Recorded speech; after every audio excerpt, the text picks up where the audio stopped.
Yeah! Birthday boy! Kailangan nyo, tatanggalin nyo yan. Sayang yun, dapat gamitin na. May mantika pa, di ba?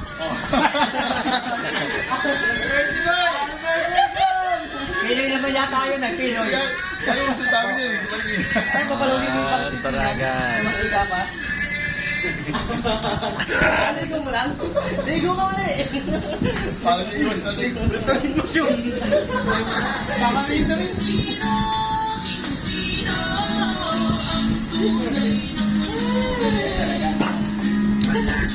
Yan ang birthday.